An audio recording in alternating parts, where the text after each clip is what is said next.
Remove to दिखाओ, दिखाओ नहीं मतलब चेक कर लेते रहना उसमें क्या क्या है, ठीक है। एक बार फिर से रिवीजन कर लो, कुछ सेंटेंस हैं, ऊपर हेडिंग डालो ट्रांसफॉर्मेशन ऑफ रिमूव टू।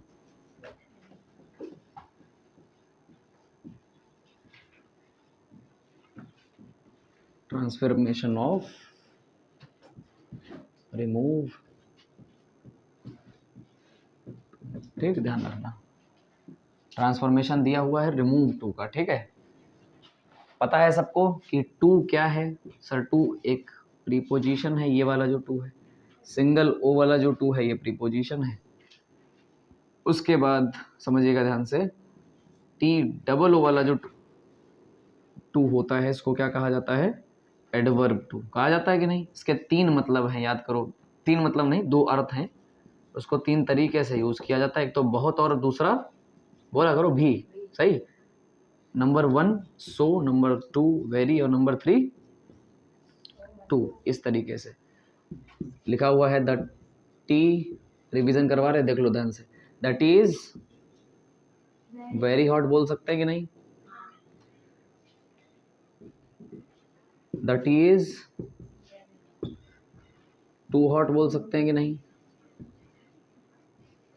और तीसरे रूप में क्या? The tea is so hot बोल सकते हैं कि नहीं? अच्छा, इन तीनों में कौन सा अर्थ निकल रहा है ये बताओ? कौन सा? बहुत वाला। याद है सबको? बहुत वाला निकल रहा है, क्योंकि सारी चीज़ें मैंने बताई थी, किसी चीज़ की विशेषता से पहले अगर टू लगा हुआ है तो एडजेक्टिव को मॉडिफाई कर रहा है। कौन सा वाला शब्द? ये वाला, वेरी है, टू है, सो है। तो हमने कहा था अगर एडजेक्टिव की विशेषता को कोई चीज़ और बढ़ा दे तो वो एडवर्ब कहलाती है, मॉडिफायर ऑफ, ठीक, ध्यान रखना। तो ये मॉडिफायर्स हैं, ठीक, ध्यान रखना। तो इन्हीं श्रेणियों में जो पहला वाला देखा था रिमूव टू, उसकी श्रेणी कैसे बनती थी ये तो याद है सबको, है ना? अगला देखो, ट्रांसफॉर्मेशन में देखो, यहाँ से शुरू होगा जो कार्यक्रम है। देखो जैसे लिखा हुआ है, the boy is too honest to cheat anyone. मतलब समझिएगा ध्यान से, लिखा हुआ है the boy is too honest to cheat anyone. इसका मतलब ये है कि लड़का किसी को धोखा देने के लिए बहुत ईमानदार है। किसी को धोखा देने के लिए लड़का बहुत ईमानदार है। इसका मतलब लड़का इतना ईमानदार है कि वह किसी को धोखा नहीं दे सकता। समझ गए? तो कैसे बनाओगे? बताया था आपको, सब्जेक्ट है, सब्जेक्ट के स्थान पर लिख दीजिए। हमने कहा था करो कुछ भी, टेंस ना बदले ना अर्थ बदले, तो इसको इस में रख देंगे। टू का मतलब है बहुत, तो उसको टू किस में चेंज करेंगे? सो में।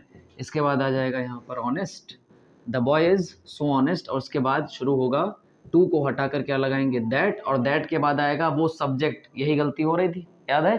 पहले नहीं लगना है, बाद में लगना है। दैट के बाद वो सब्जेक्ट आएगा, ये सब्जेक्ट का स्थान है। किसके अकॉर्डिंग सब्जेक्ट आएगा? यहाँ इस सब्जेक्ट के अकॉर्डिंग। तो क्या होगा सर? बॉय जो है उसके लिए ही आएगा दैट, अब इसके बाद लगेगा कैन, फिर नॉट, और बाकी जो लिखा है वो ऐसे ही लिख दिया जाएगा, यानी चीट एनीवन। अब समझिएगा ध्यान से, ये भी सिखा चुके हैं हम आपको कि अगर हमारा सेंटेंस जो है वो पास्ट में है तो ये कैन की जगह क्या लिखा जाता है? कुड लिखा जाता है, ठीक। जैसे यहाँ पर लिखा होता, इसी सेंटेंस को हम दोबारा लिखे दे रहे हैं एक चीज़ समझाने के लिए। The boy was too honest to cheat anyone, to cheat anyone, ये लिखा हुआ है। तो इसको कैसे बनाएंगे? The boy was so honest that he, अब कैन नॉट किस में चेंज होगा? कुड नॉट में। का है? क्योंकि सर सीधी सी बात है, सेंटेंस पास्ट का है तो करो कुछ भी, लेकिन टेंस का जो सेंटेंस है उसका टेंस नहीं चेंज हो और अर्थ नहीं चेंज हो। ही कुड नॉट, क्या हो जाएगा? Cheat anyone, he could not cheat anyone. Clear? समझ में आ गया सबको? अब इधर देखो, the girl is too intelligent, समझते रहे ना ध्यान से, the girl is too intelligent to solve the problem. बना लोगे ना? क्या मतलब हुआ इसका? समस्या सुलझाने के लिए वो लड़की बहुत बुद्धिमान है। सही कह रहे हैं, समस्या सुलझाने के लिए लड़की बहुत ईमानदार है, सॉरी बुद्धिमान है, इंटेलिजेंट कह सकते हो, ठीक है। तो कैसे बनाए? वैसे यहाँ पर वाइज शब्द का यूज़ होता तो भी बुद्धिमान कहते हैं। इंटेलिजेंस का मतलब IQ से लगाया जाता है, आपकी बौद्धिक क्षमता से लगाया जाता है। तो इंटेलिजेंट लिखा हो या वाइज लिखा हो, आप ऐसे ही उपयोग कर सकते हैं। The girl is too intelligent to solve the problem. समस्या सुलझाने के लिए लड़की बहुत बुद्धिमान है, हाँ, दिमाग वाली लड़की है, ठीक है, IQ उसका अच्छा है। तो क्या कहेंगे? लड़की इतनी बुद्धिमान है। अब समझना ध्यान से, उल्टा अर्थ ना निकल जाए, ध्यान रखना, हमने जानबूझ के गलत दिया है। लड़की इतनी बुद्धिमान है कि वो इस समस्या को हल नहीं कर सकती। क्या ये सही है? नहीं, ये गलत हो गया। तो यहाँ पर हम इंटेलिजेंट को हटाएंगे और जानबूझ कर लगाएंगे डल। डल शब्द होता है जब कोई व्यक्ति कमज़ोर हो। डल का ब्राइट याद आया? होनहार यूज़ करते हैं। तो गर्ल इज़ टू डल, समझ रही हो? बुद्धिमान नहीं है, कमज़ोर है लड़की, वीक है। टू सॉल्व द प्रॉब्लम, इस समस्या को सॉल्व करने के लिए, सुलझाने के लिए लड़की बहुत कमज़ोर है या होनहार नहीं है, इस तरीके से कह सकते हो। तो अब ध्यान रखना, girl is too dull to solve the problem. अब इसका आप निकालिए ट्रांसफॉर्मेशन। लड़की इतनी कमज़ोर है या वीक है पढ़ने में कि वो इस समस्या को हल नहीं कर सकती। अब बना अर्थ। अगर आप इंटेलिजेंट लिख के कहोगे प्रॉब्लम नहीं सॉल्व कर पाएगी तो फिर दिक्कत हो जाएगी, फिर आप नहीं बना सकते। तो ट्रांसफॉर्मेशन का अर्थ गलत हो जाएगा। तो कैसे बनाएं? द गर्ल इज सो डल, ध्यान रखना, दैट। अब गर्ल के लिए क्या लगाओगे? शी लगाओगे, बात खत्म। तो she can not solve the problem. लेकिन अभी हम थोड़ी देर में ये भी बताएंगे तुमको कि एक ही तर्ज पर सेंटेंस नहीं बनते हैं, कई सेंटेंस हैं, वे देखना ध्यान से। Can not solve the problem. पहले इन्हें उतार लो फटाक से, इन्हें उतारो, फिर हम रिमूव टू के और सेंटेंस पढ़ाएं, फिर हम ऐड टू पढ़ाएं।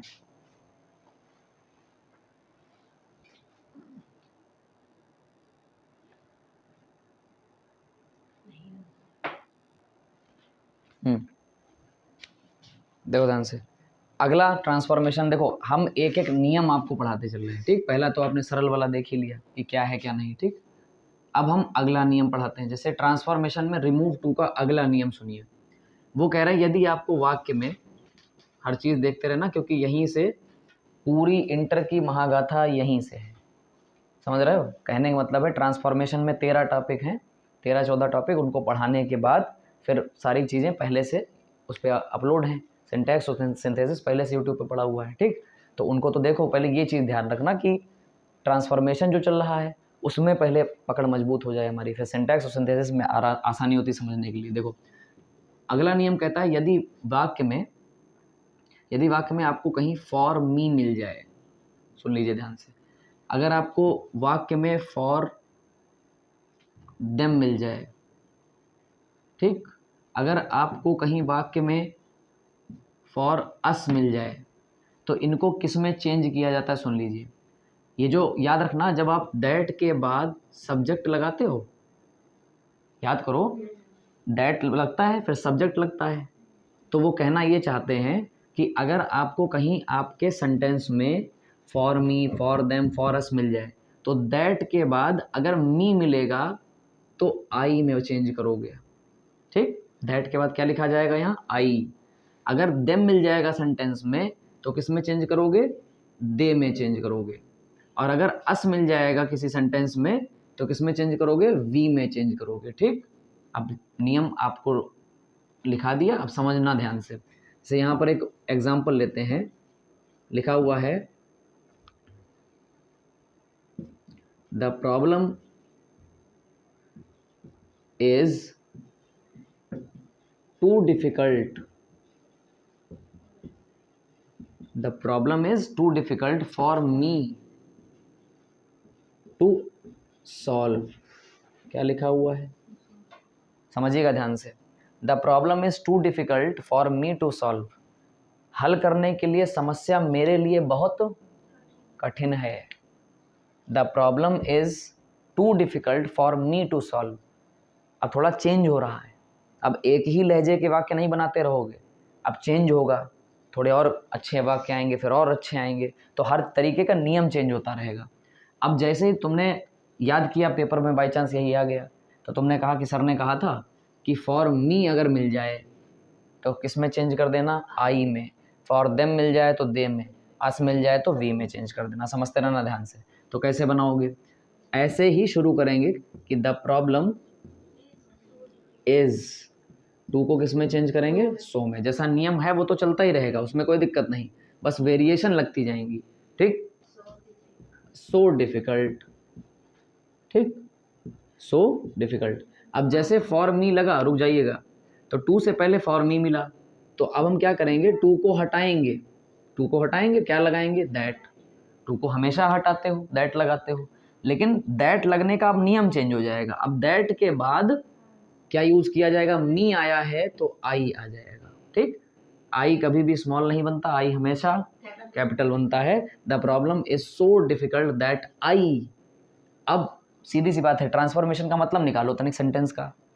हल करने के लिए समस्या मेरे लिए बहुत कठिन है, इसका मतलब है समस्या इतनी कठिन है कि मैं इसे हल नहीं कर सकता, यही तो, यही निकला। तो आई, अब आई के क्या बाद क्या लगाओगे, कैन। कैन क्यों लगाया, इज लगा है सर। प्रेजेंट है तो कैन लगेगा, पास्ट है तो कुड लगेगा।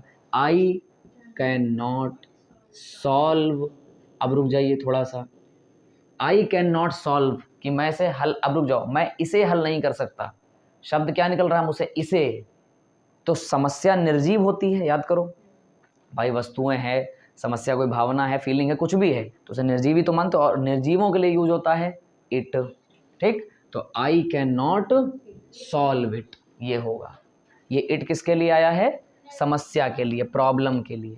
ठीक, इसको और आसानी से समझो, और आसानी से समझिए। पिछले सेंटेंसों में क्या करते थे कि यहां पर जब हम आई लगा, सॉरी यहां पर जब हम सब्जेक्ट लगाते थे, तो याद करो हम इसको देखते थे, गर्ल लगा है, बॉय लगा है, यहां देखते थे।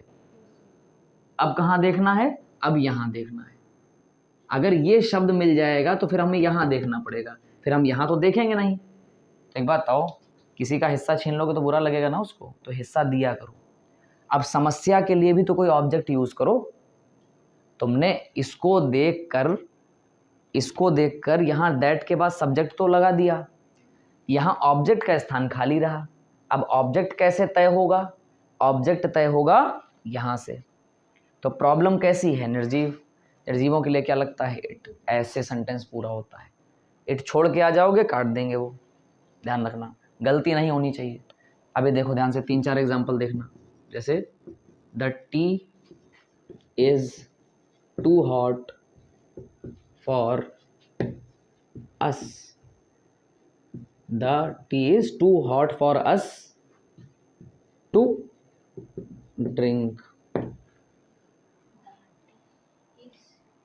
कई जगह पर किताबों में लिखा हुआ है ड्रिंक, लेकिन असली टेक का इस्तेमाल किया जाता है। मैंने उस दिन बताया भी था, कॉफ़ी, चाय, दवाई, ये चीज़ें टेक की जाती हैं, ठीक, ड्रिंक नहीं। लेकिन चलो किताबों में लिखा हुआ है तो ठीक है, मान लीजिए ड्रिंक ही मान लीजिए, क्यों हम आपको भरमाएं।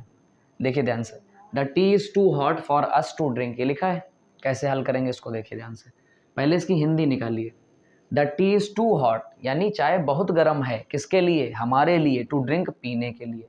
तो इसका शुद्ध हिंदी अर्थ क्या निकला, पीने के लिए हम, और ऐसे लिखो हमारे पीने के लिए, और शुद्ध बनाओगे, हमारे पीने के लिए चाय बहुत गर्म है।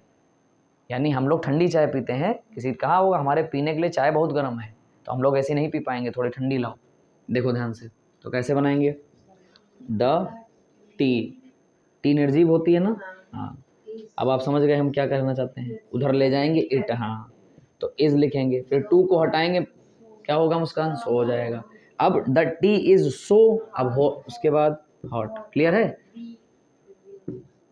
The tea is so hot. अब फॉर अस लिखा है, रुक जाइए, ऐसे नहीं, पहले टू देखो, टू के लिए क्या लगाओ, दैट। अब दैट के तुरंत बाद समझना ध्यान से, अस लगा है तो अस किस में चेंज होगा, वी में चेंज होगा, तो यहाँ पर लिख दिया वी। तो the tea is so hot that we, अब चूंकि हमारा सेंटेंस प्रेजेंट में इज लगा है तो यहाँ क्या लगा देंगे, कैन, इसके बाद नॉट, उसके बाद देखिए क्या लिखा हुआ है, ड्रिंक, तो यहाँ पर ड्रिंक लगा देंगे। और चूंकि चाय पीने के लिए जो है गर्म है, इसलिए चाय के लिए क्या लगा देंगे, ऑब्जेक्ट इट लगा दिया जाएगा। क्लियर है? तो सेंटेंस बन जाएगा the tea is so hot that we can not drink it. Clear? अगला देखो,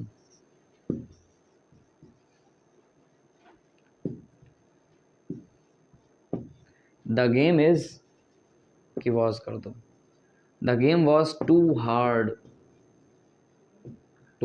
for them, the game is too hard for them to play. क्या मतलब हुआ? इसका हिंदी अर्थ निकालो, उनके खेलने के लिए गेम बहुत कठिन था। उनके खेलने के लिए, बच्चे छोटे होंगे नहीं खेल पाते होंगे हार्ड गेम, उनके खेलने के लिए गेम यानी खेल बहुत कठिन था। समझे? अब इसका क्या मतलब आया, गेम इतना कठिन था कि वो नहीं खेल सकते थे, यही तो। बना दो फिर फटाक से, द गेम, इजी लगने लगे, द गेम वॉज, टू को हटा के क्या लगाएंगे, सो, अब यहाँ पर लग जाएगा मुस्कान, हार्ड। क्लियर? अब फॉर देम, अभी रुक जाइए, पहले टू हटाइए, दैट लगाइए। क्लियर? अब फॉर देम, सर ने कहा था फॉर देम मिलेगा तो दे लगा देंगे, तो यहाँ पर आएगा दे लगा दिया। क्लियर? यहाँ पर लगा दिया दे। अब पता चला सर ये पास्ट में है तो कैन नॉट नहीं लगेगा, अब लगेगा कुड नॉट। अब उसके बाद प्ले आ जाएगा यहाँ वाला, अब प्ले गेम के लिए जब आएगा तो इट आ जाएगा, they could not play it, वैसे नहीं खेल सकते थे। ठीक? अब कसम खा रखी है सर या क्या तीन ही आएंगे? नहीं, अरे भैया कसम नहीं खा रखी है कि ये यहीं आएंगे, और बता दे रहे हैं, समझिएगा ध्यान से। अगर कहीं सेंटेंस में हिम आ जाता है तो ही आएगा, अगर कहीं सेंटेंस में हर आ जाता है तो शी आएगा। बता तो चुके हैं, सब्जेक्ट का ऑब्जेक्ट मान लीजिए बस। इधर देखिए, अगर कहीं यू आ जाता है तो यू का यू ही रहता है, यू वाला चेंज नहीं होता है। ठीक? ये ध्यान रखना। ये तीन और हैं इसमें ऐड हो गए, तो इन तीन पर वाक्य और देख लो। क्या ये पहले समझ में आए? तो इन्हें फटाफट नोट कर लो, फिर इन तीन पर वाक्य और दिखा दें। चलो सुनो, नोट नहीं करो, बताते हैं। अब बाकी इनके एग्जाम्पल देख लिए, लिखे रहेंगे, बस हम इतना मिटा रहे हैं। देखो ध्यान से, इतना मिटा रहे, वो देखो ध्यान से क्या लिखा हुआ है।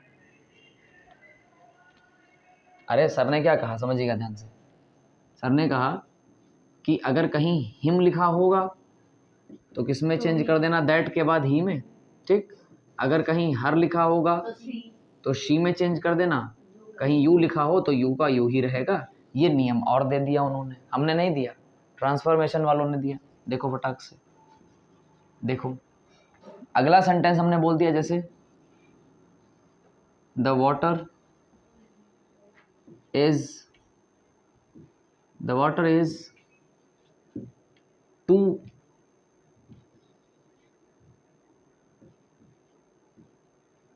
The water is too hard. अब आप कहोगे सर पानी भी क्या हार्ड होता है? समझना मेरी बात ध्यान से, पानी भी क्या हार्ड होता है, समझिए।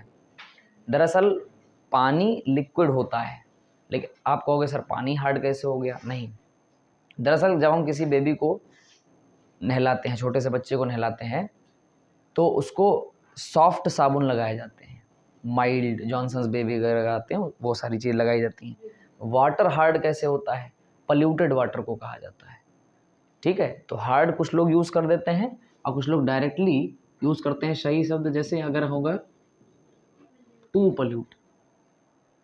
अब यहाँ पर पल्यूटेड शब्द आ जाएगा तो भी गलत हो जाएगा वर्ब के हिसाब से। तो अगर हमें वाटर पूरा चेंज करना पड़े तो हम लोग फिर हार्ड लिखते हैं। पानी कठोर होता है। अब पानी की डेंसिटी निर्भर करती है कि बच्चे के लिए वो कितना सेफ है और कितना मतलब हार्मफुल है, ये सारी चीज़ें। तो हमने लिखा था वाटर इज़ टू हार्ड, तो मन में ये मत सोचना कि हार्ड पानी नहीं हो सकता। पानी दरअसल उसकी नेचर के लिए बताया जा रहा है कि कौन सा पानी बच्चे के लिए अच्छा है। कुछ बच्चों के लिए आप देखो ना कि कुछ लोग गुनगुने पानी में बच्चों को नहलाती हैं माएँ, है ना। तो हर तरीके के मतलब परिवेश के लिए बच्चे अलग अलग पानी का इस्तेमाल करते हैं नहाने के लिए। तो यहाँ पर एक सेंटेंस दे दिया गया कि the water is too hard, ठीक, फॉर हिम। कोई छोटा सा बच्चा होगा, अब देखो टू बाथ, ठीक, नहाने के लिए, उसके नहाने के लिए पानी बहुत हार्ड था। यही तो। अब कैसे बनाएंगे देखो ध्यान से, बड़ा आसान। अच्छा, इसका उल्टा अगर करना हो तो माइल्ड हो जाता है। वाटर सॉफ्ट नहीं होता, माइल्ड हो जाता है, सौम्य कहा जाता है जिसको, ठीक है। तो वाटर इज सो हार्ड, ठीक, समझना ध्यान से।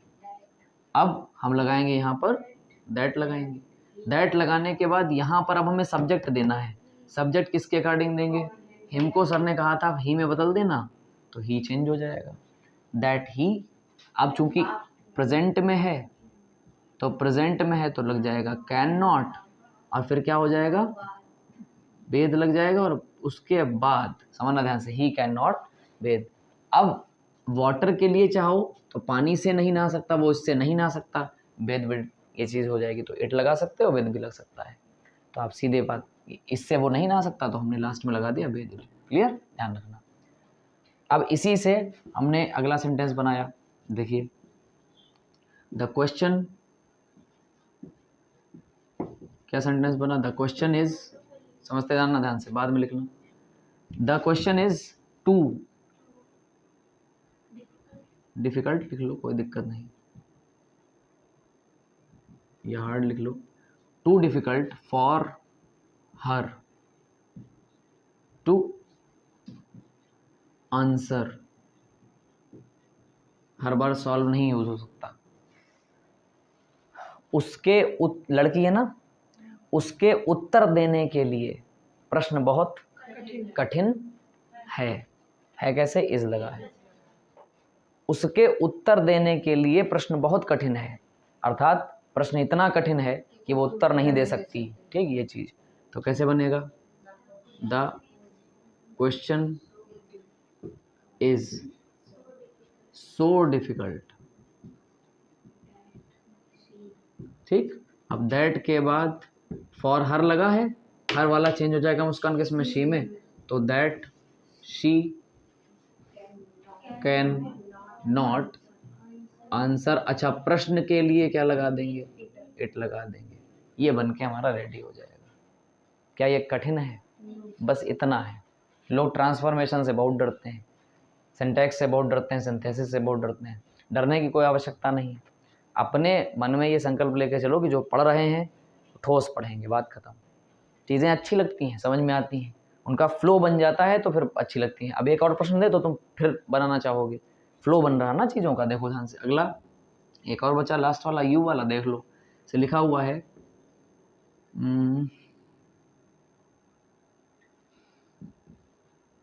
The day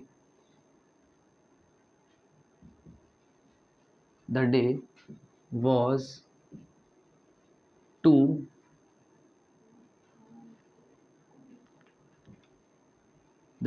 too warm। warm means गर्म, और कुछ लोग यहाँ पर हॉट का भी यूज करते हैं तो हम हॉट लिखे दे रहे हैं, ठीक है, ध्यान रखना। The day was too hot for you to go out. समझना ध्यान से, क्या मतलब हुआ इस बात का,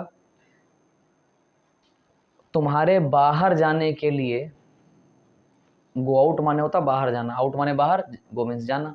तुम्हारे बाहर जाने के लिए मौसम यानी सॉरी दिन बहुत गर्म था कैसे, वाज लगा हुआ है, देखिए कैसे बनेगा, sir the day was, too को हटाकर सो लगा देंगे, सो के बाद हॉट लगेगा, उसके बाद फॉर यू आया है, टू को हटाकर क्या लगाएंगे, दैट यू।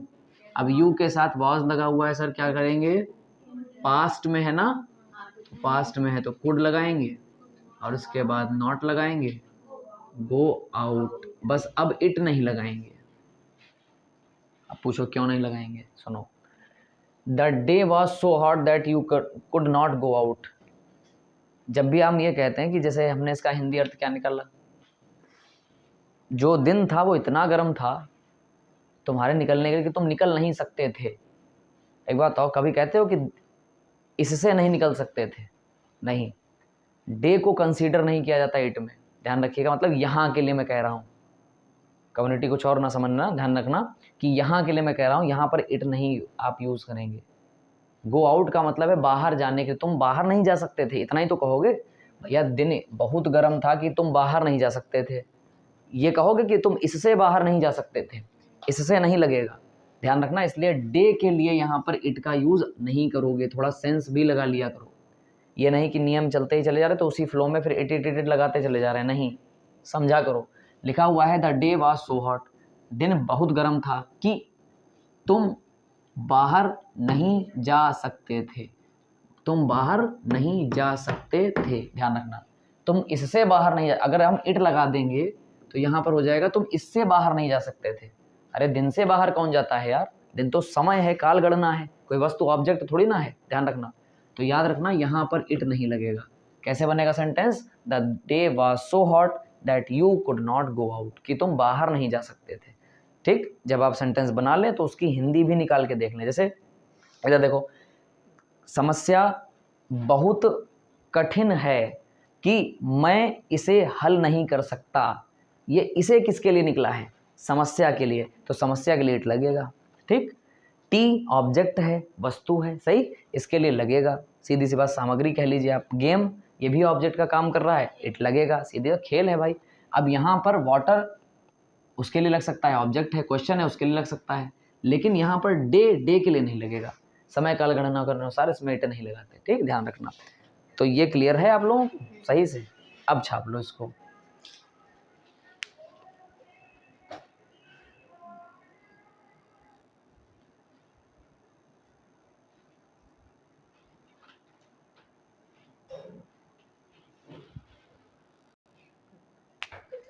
अगला जो सिनेरियो देखो ध्यान से, अगले जो रूल हैं उसको देखो ध्यान से। ट्रांसफॉर्मेशन में अगला पूछा जाता है कि रिमूव टू, अब देखो one by one, step by step हर प्रकार के सेंटेंस देख रहे हो। ठीक, पहले देख लिया आप लोगों ने साधारण वाले, सरल वाले, फिर फॉर मी और ये सारी चीज़ें।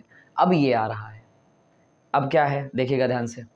रिमूव टू में टू बी का प्रयोग अगर कहीं हो जाए, अभी हम देखते थे फॉर मी आता था, है ना, फॉर यू आता था, फॉर हिम आता था, ये सारी चीज़ें आती थी, तो नियम कैसे बनते थे? अलग अलग।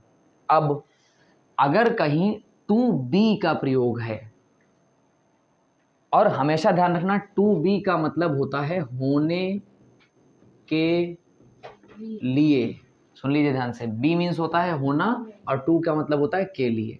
ठीक, तो इसका हिंदी अर्थ क्या हो गया टू बी का? होने के लिए। अब थोड़ा सा दिमाग लगाना, क्योंकि बहुत अच्छे और बहुत मज़ेदार सेंटेंस हैं ये, आते हैं, इनका अर्थ आप निकाल लीजिए, अभी अपने आप बन जाएंगे। देखो लिखा हुआ है the news is too good to be true. लोगों को आपने कहते सुना होगा, ये खबर यार इतनी अच्छी है, हमें कान भरोसा नहीं हो रहा। सुना?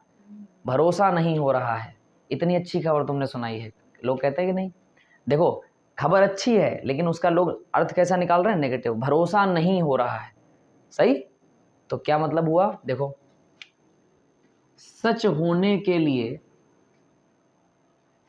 सच होने के लिए खबर बहुत अच्छी है, इसका मतलब है टू माने बहुत, गुड माने अच्छी, सही।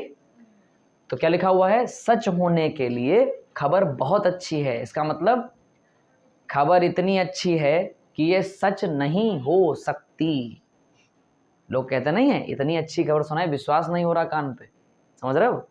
ये तुमने यही शब्द हमने सुना है जो तुम बोल रहे हो, है ना?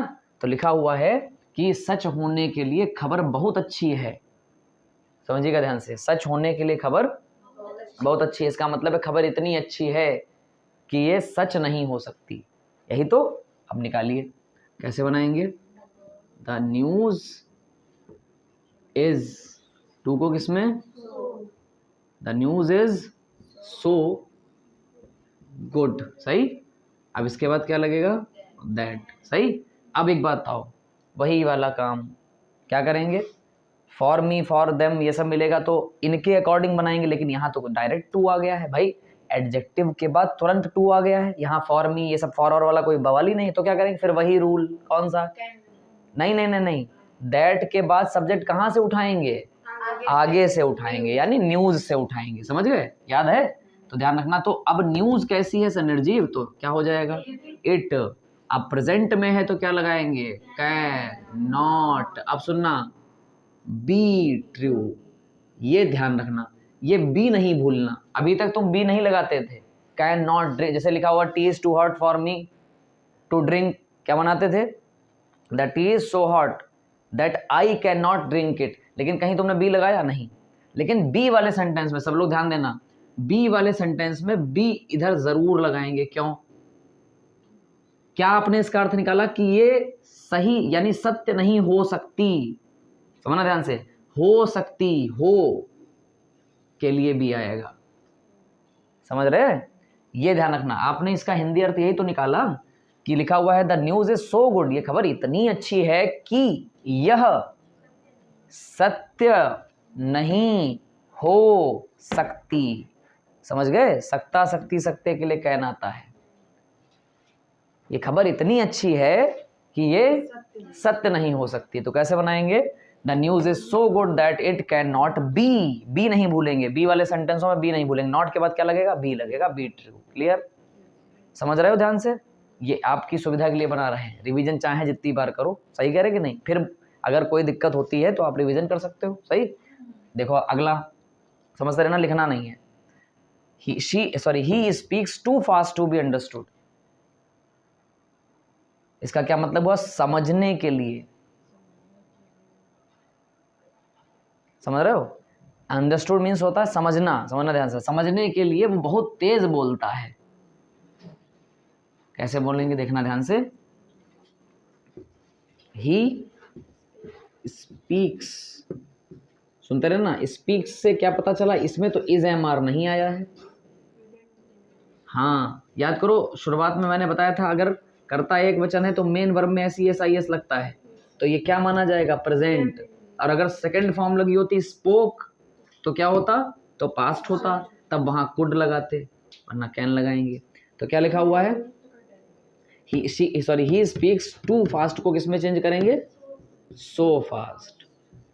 ठीक, ध्यान रखना, ही स्पीक्स सो फास्ट। अब देखना ध्यान से, दैट, अब समझना, रुक जाओ रुक जाओ रुक जाओ, इट कैसे? अब हम यहां से उठा रहे हैं, तो ही तो जीवित है ना, तो ही लगाओगे फिर, है ना? He speaks so fast that he, अब रुक जाइएगा,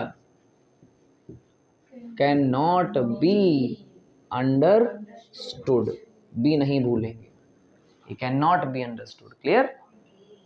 अगला देखिएगा ध्यान से, the mangoes are too cheap to be good, रुक जाना, अच्छे होने के लिए, अच्छे होने के लिए आम बहुत सस्ते हैं। ढेर सस्ते आम मिल रहे हैं वो ठेला पे, तो क्या समझती हो ये बताओ फटाक से?